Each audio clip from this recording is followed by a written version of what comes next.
da masoyiya kina ta guduna.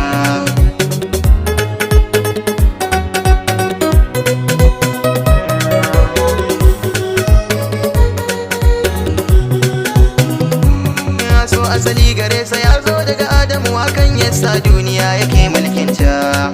Komai zaki aikata kan so an yi tun a baya, sai dai a yanzu kin nanata. Sanda nake miki a auna ya rusa duk tunani na kwakwalwa zuciya hudata. Ke ce malamar da ke tsara ni, ko ta ina kina ta jujjuya ni.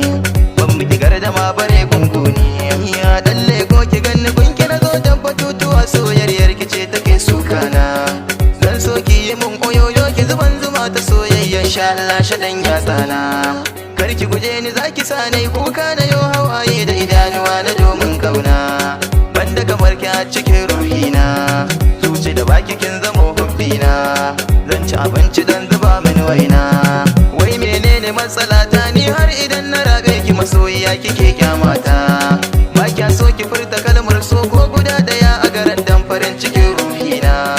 Ke burin ki ko da yaushe in har da na iso mun gaisa in juya ne tafiyata. Nisan gaskiya nake so ke min, a cikin rai fili ki dan buɗa min. Har na shigo kiɗan kulle min. Duk daɗi na duniya in dai baka da masoyiya cikin ta baka yin morewa.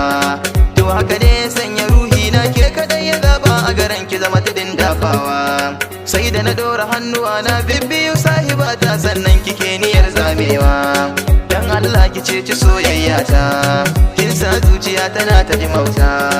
Har wasu na ganin ina yin wauta. Bacin ranki ya zamnawa a cikin nishaɗin ki masoyiya nake ta fakewa. Duk matsalar da za ta same ki kin sani da kanki, ni ma tana hana ni sakewa. Amma duk da kin sani ba kya bani tallafin soyayyar da zan sha in yi fakewa.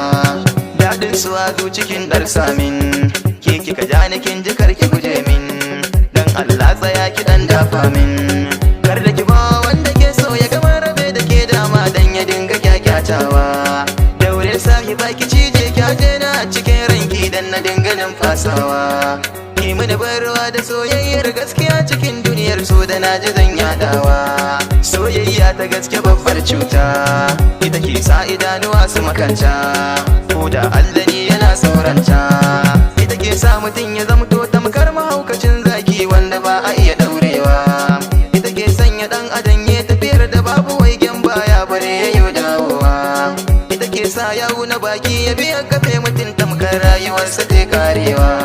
Ga yar shawara gare kuma soya,